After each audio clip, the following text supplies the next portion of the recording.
I was 12 when my grandmother brought me to live in my uncle's house. But my uncle's wife didn't want it. She never liked anyone from her husband's family to visit, let alone stay. She ordered my uncle to refuse the request but for my grandmother's persistent pleas. She is your blood. Please help her. And so I came.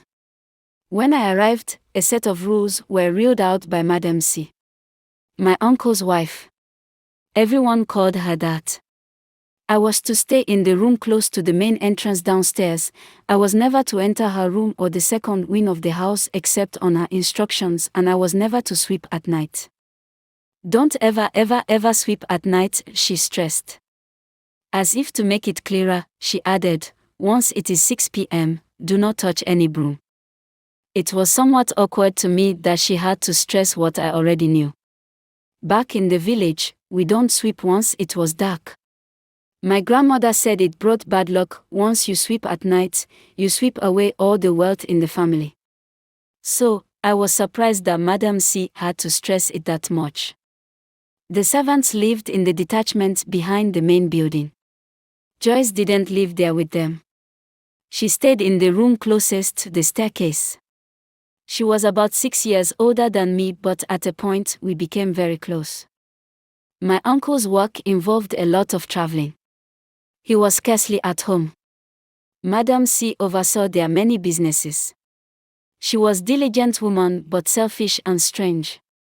I miss Grandma.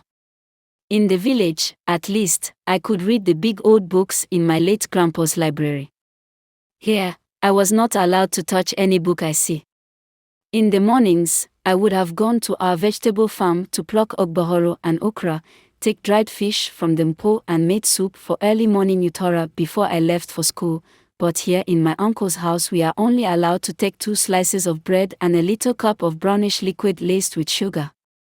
The afternoon and evening meals were sometimes manageable. And when power outages made the soups in the fridge go sour, Madam C still made sure the servants and me ate it all. I have never eaten soured soups in my grandmother's house. I arrived during the long vacation, so I wasn't immediately enrolled in a school. I stay at home every day in my designated room, sometimes staring at the blue walls and at other times staring at the wall of the fence that barricaded my window because that was the much view of outside I had. The only time I had someone to talk to was when Joyce came in to chat with me, but she goes off to sleep once she sits comfortably in a place. I don't blame her. She works so hard. One day, Joyce came back from visiting her parents and told me that she missed staying with us because her mother told her that Madam C was a witch. And she promised to tell me all about the brooms in the house. This was when my adventures here began.